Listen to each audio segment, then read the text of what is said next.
More than 30 years on from the disaster that made its name infamous, the Chernobyl nuclear power plant still holds an uneasy fascination for many.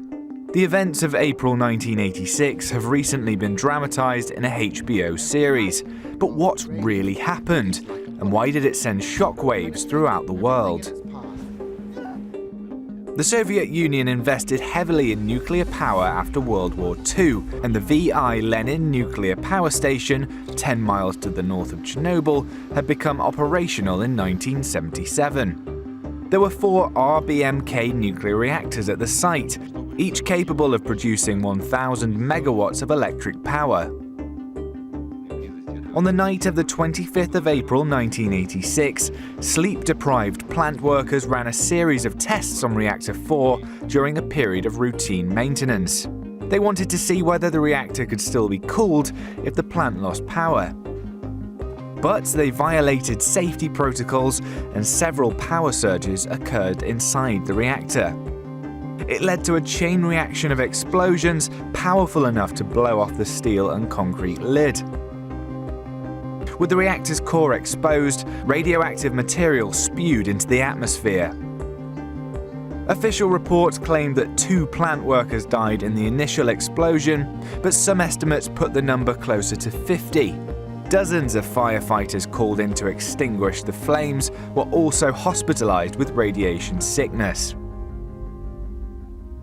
With the Cold War still going on, the Soviet Union did all it could to avoid the disaster gaining international attention. It was 36 hours until orders were issued for the neighbouring town of Pripyat, built for plant workers in 1970, to be evacuated.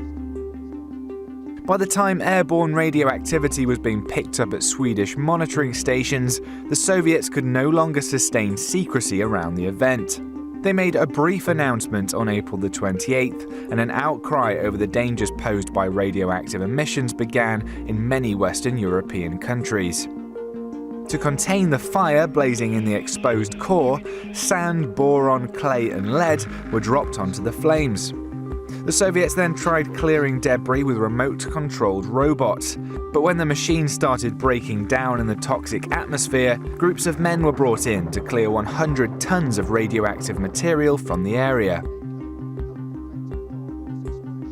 Later in the year, the first steel sarcophagus was built to contain the plant's 4th reactor.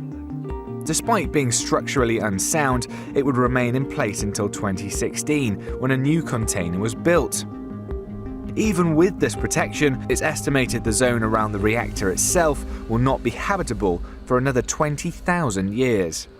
The Soviet Union eventually established a 19-mile-wide exclusion zone around the reactor, uprooting some 335,000 people.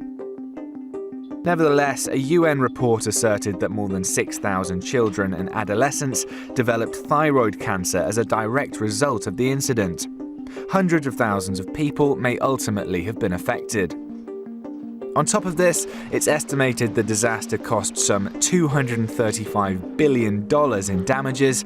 It contaminated almost 1/4 of agricultural land in modern Belarus and hastened the collapse of the Soviet Union. Other than a few scientists and tourists intrigued by Chernobyl's history, the zone around the power plant is now eerily quiet and remains off-limits to anyone without a permit. Even today, the full scale of the disaster isn't fully understood and remains an area of active research.